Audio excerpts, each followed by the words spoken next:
Bismillah, alhamdulillah, wassalatu wassalamu ala rasulillah. Assalamu alaikum wa rahmatullahi wa barakatuh. Welcome back.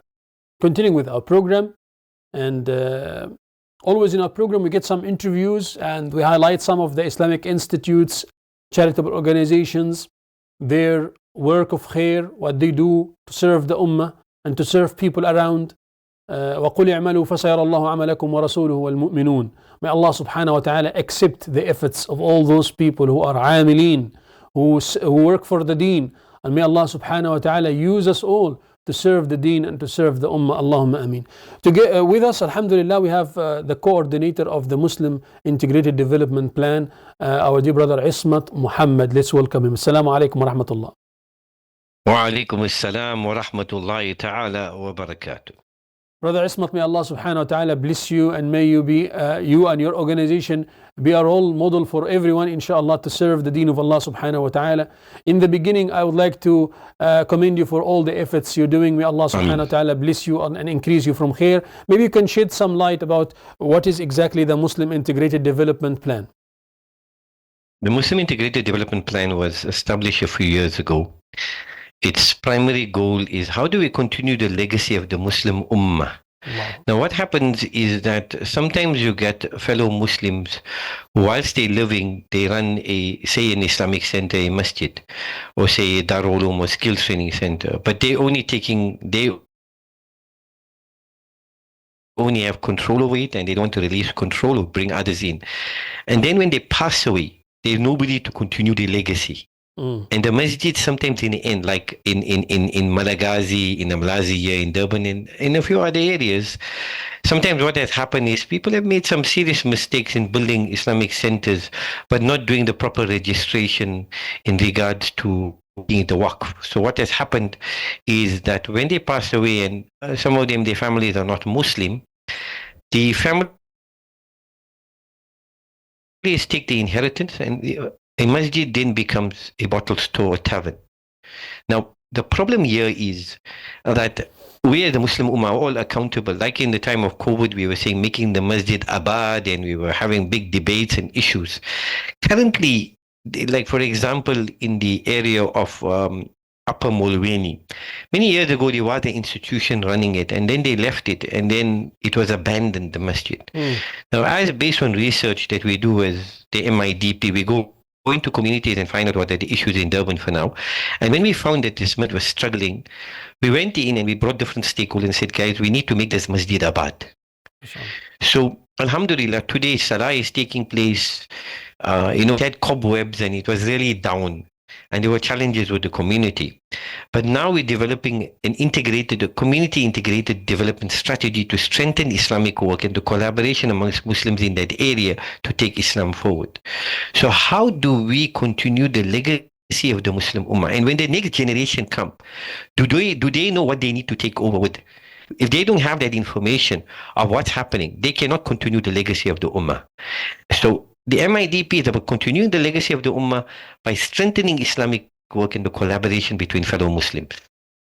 So basically you're helping other organizations and other Islamic institutes as well. Yes, Islamic centers, Islamic institutes. Sometimes it's a sheikh or a muallima alone themselves. MashaAllah. Amazing. May Allah subhanahu wa ta'ala. An individual who's struggling. No. And sometimes it's based on racism and nationalism and tribalism, and people don't want to work together. So we come in and we try to bring peace amongst fellow Muslims and say, come, let's work together. But with the primary focus that you have to develop a strategy. What is our role as Muslim in the area? Why, if Rasul sallallahu alaihi wasallam was here, what would he have done to take Islam forward in both promoting Islam, but also uplifting humanity? What are we supposed to do as an ummah? This is a very good initiative, mashallah. Develop plans and strategy. No. This is a very good initiative, subhanallah, and I think we were lacking this for the past. few decades, cooperation in khair, cooperation in goodness, and to try and work on some strategies to create this peace between the organizations and that cooperation between the organizations. وَتَعَاوَنُوا عَلَى الْبِرِّ وَالتَّقْوَى وَلَا تَعَاوَنُوا عَلَى الْإِثْمِ وَالْعُدْوَانِ. May Allah subhanahu wa ta'ala bless these endeavors. Allahumma ameen. Tell us also, what are the obstacles? What are the obstacles and the barriers facing this direction of your plan? So the difficulties currently that we're dealing with in our next session, inshallah, will be on welfare, the challenges of welfare. So we intend bringing Muslim organizations who specialize in welfare into a meeting with community workers, donors, volunteers, and all those of the Ummah Muhammad Sallallahu Alaihi Wasallam who are interested in strengthening Islamic work in collaboration. The problem with welfare work is sometimes the sheikhs, the imams, the community workers are not aware of what services these welfare organizations provide. That's the first issue. So the first aspect of it in the shura that we're having on welfare and challenges and solutions of welfare is to first bring together all these important stakeholders. And then for the welfare organizations to present what do they do, what is welfare, what service do you provide, what is their criteria and what are their policies in respect of welfare? Who do they help? Do they help foreigners? Do they help locals? Do they help Muslims from all schools of thought? Do they help reverts where there's one or two Muslims only in a family?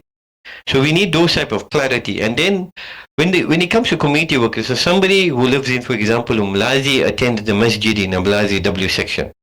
Now that person, the community worker, the imam, the committee, the Muslims who work in that area, who run the masjid, they know the people.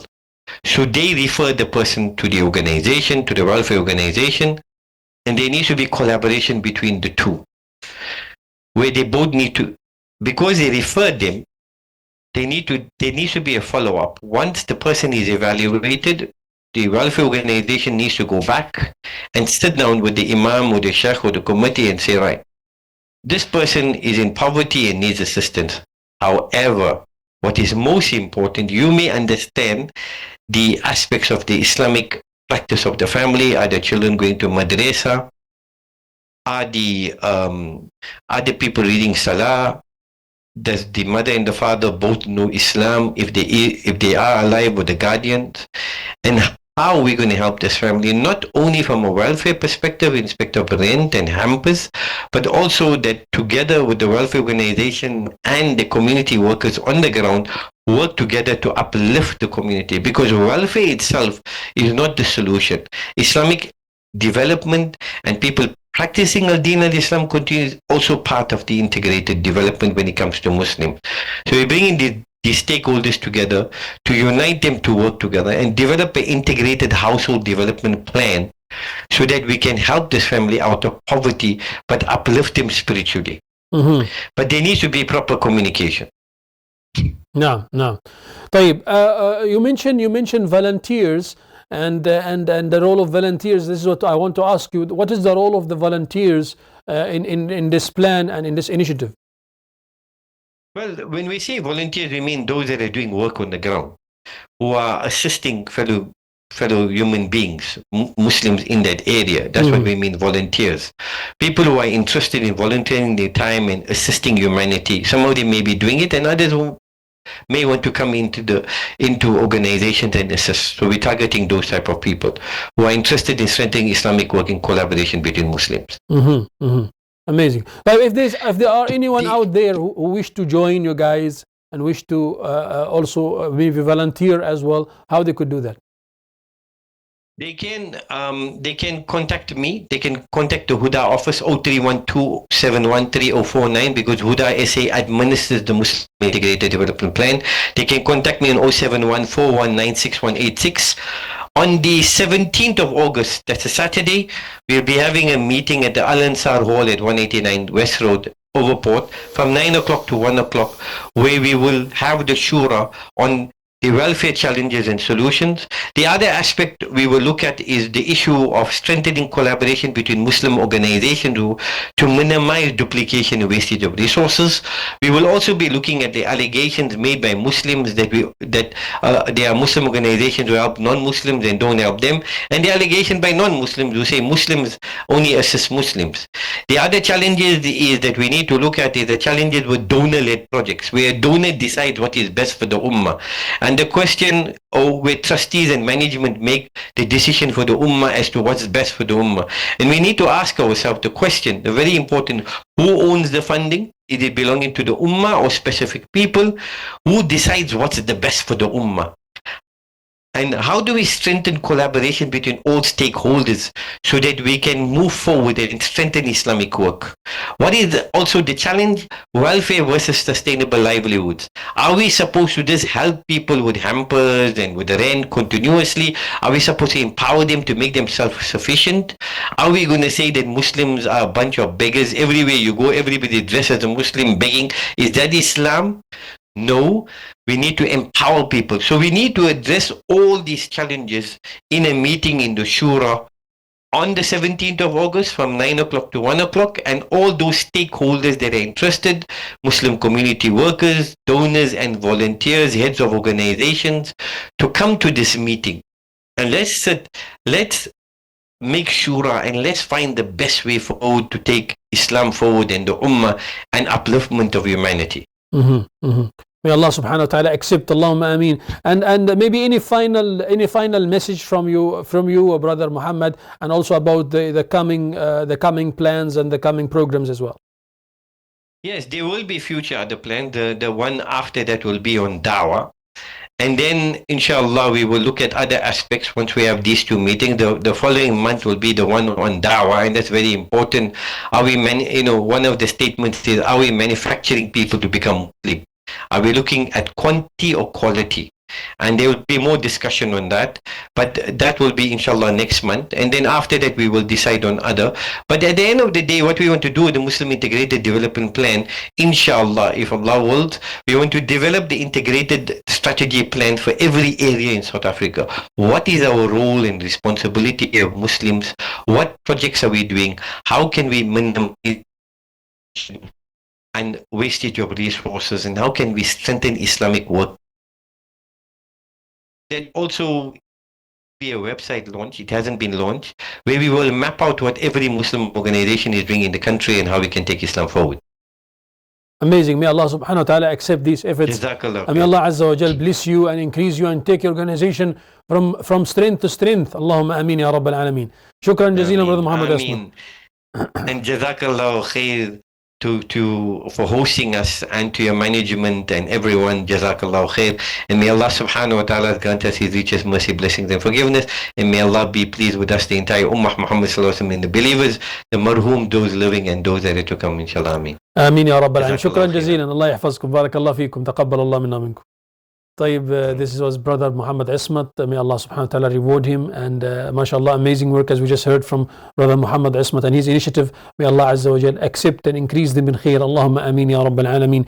We came to the end of this segment of our program. We'll take a short break. We'll come back after the break, inshallah. صباح بروح الحياة تعطر وفاح أريج الزهور وأبهر صباح كطلات طفل وأطهر تغنى بسعد وحب وأكثر